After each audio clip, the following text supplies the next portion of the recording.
चला तर आज आपण पनीर पुलाव कसा बनवायचे याची रेसिपी पाहणार आहोत. अगदी साधी आणि सोपी रेसिपी आहे. चला तर मग कुकरमध्ये करणार आहोत आपण. पटकन बनण्यासाठी 2 चमचे मी तूप घेतलं आहे इथं. तुम्ही तेलाचाही वापर करू शकता. पण तुपामध्ये बनवले तर रेसिपीची चव अप्रतिम येते. म्हणून आणि तूप तेलापेक्षा फायद्याचं असतं. मी असं पनीर घेतलं आहे. बारीक बारीक तुकडे करून तुपामध्ये आपल्याला थोडंसं त्याला तळून घ्यायचं आहे. जास्त मी घेतलं नाही कारण मला तसंच आवडतं. थोडं थोडं सोनेरी कलरला केलं आहे. जास्त तळायचं नाही. तुम्हाला जर आवडत असेल तर जास्त हे करा. 1 मिनिटभर आपल्याला सर्व बाजूने असं परतून घ्यायचं आहे. गॅसची फ्लेम मीडियम नाही ठेवायची इथं. हाय ठेवायची आहे कारण पनीर चिटकू शकतं आणि स्टीलचं भांडं आहे आपलं त्याच्यामुळं. मी कुकरमध्येच करायचं आहे त्यामुळं त्याच्यातच करत आहे. वेगळं काही भांडं वापरलं नाही. नॉनस्टिक पॅन पण वापरू शकता तुम्ही. नॉनस्टिकमध्ये चिटकत वगैरे नाही. माझं थोडं थोडं चिटकत होतं. तेवढं जास्त नाही चिटकलं तरी. हां, असं सोनेरी कलर येईपर्यंत आपल्याला पनीर करून घ्यायचं आहे. आणि मी इथं पनीरच्या नंतर काजू पण घेतले आहे असंच करून. तुम्हाला जर मनुके वगैरे आवडत असतील तर नक्की घाला. मी घातले नव्हते मनुके. मला मनुके आवडत नाहीत घातलेले. आता मी आणखी थोडंसं ह्याच्यात तेल घातलं आहे. तेल आणि तूप घातलं तर दोन्हीची चव अप्रतिम येते. नक्की घाला. आता इथे एक मी 8-10 काजू घेतले आहेत. त्याला पण सोनेरी कलर येईपर्यंत आपल्याला छान असं तेलामध्ये तळून घ्यायचं आहे. आणि ते पण बाजूला काढून घेतले आहे मी. आता मी इथं जिरे आणि मोहरी घालून घेतले आहे. त्याला छान तडतडू द्यायचं आहे आणि खडे मसाले घालायचे आहे. खडे मसाल्यामध्ये मी इथं 2 मिरे घातले आहे. 2 लवंग घातली आहे आणि तेजपत्ता घातला आहे. दालचिनी नव्हती माझ्याकडं. दालचिनी पण घाला आणि एक उभा चिरलेला मोठा कांदा घातला आहे आणि कढीपत्त्याचे पानं घातले आहेत 8-10. ह्या खडे मसाल्याने वगैरे टेस्ट छान येते. नक्की ट्राय करा. तसं तर हे सर्व खडे मसाले आमच्या काळ्या तिखट जे बनवलं आहे त्याच्यामध्ये राहतातच. पण असं कधी रेसिपी बनवताना हे खडे मसाले वापरलं तर आणखी छान चव येते. मी इथं लसणाचे बारीक बारीक तुकडे करून टाकले आहे. तुम्ही असं वाटूनही टाकू शकता. आणि 2-3 मिरच्या अशा उभ्या कट करून घेतलेल्या त्या घालून घेतल्या आहेत.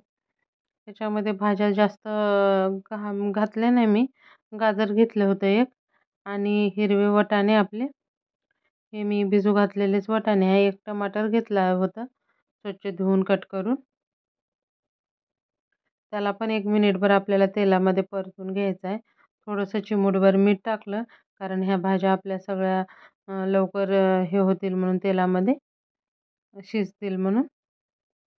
1 मिनिटभर सर्व हे झाल्यानंतर आपल्याला आता सुके मसाले घालून घ्यायचे आहे मध्ये.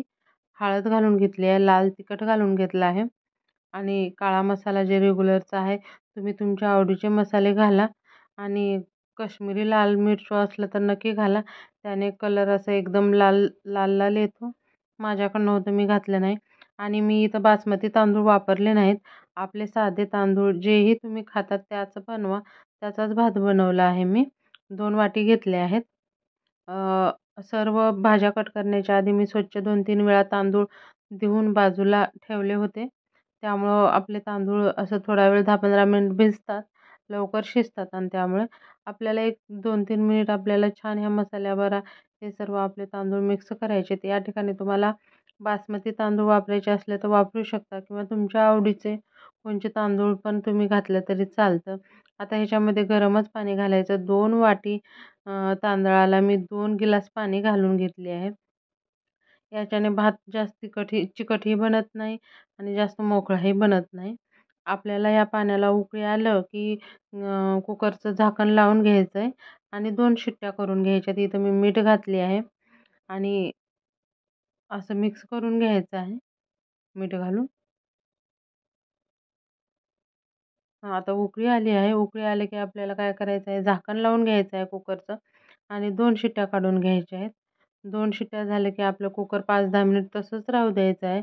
वाफ पूर्ण निघून जाऊ द्यायची आणि जे पनीर आपण तळून ठेवलं होतं ते आणि जे काजू आपण पनीर सोबत तळले होते ते पण टाकून घेऊ. तुम्हाला इथं मनुके आवडत असले तर ते टाका. कोथिंबीर आणि माझ्याकडे पुदिन्याचे 2-4 पानं होते ते पण घातले आहेत. त्याच्याने फ्लेवर खूप छान येतो. आणि इथं 1 चमचाभर तूप टाकायचं आहे आणि हलक्या हाताने याला मिक्स करून झाकून 2-4 मिनिट ठेवायचं आहे आपल्याला. म्हणजे सर्व मसाल्याचा फ्लेवर वगैरे पनीरला आणि काजूमध्ये जातो. वाटलं तर तुम्ही 1-2 मिनिट कुकर चालू केला तर चालतं, पण मी कुकर गरमच होता. मी फक्त झाकण लावून बाजूला ठेवली थोडा वेळ. खूप अप्रतिम बनला होता. माझ्या घरी सर्वांनाच खूपच आवडला. तुम्ही नक्की ट्राय करा. दररोज भात म्हणजे आपल्या फोडणीची खिचडी खाऊन जर कंटाळा आला, तर मुलांना वेगळं असं काही देऊ शकता. किती छान दिसत आहे पहा तुम्ही. मी पुदिना लावून सजवलं आहे. रेसिपी पाहिल्याबद्दल धन्यवाद.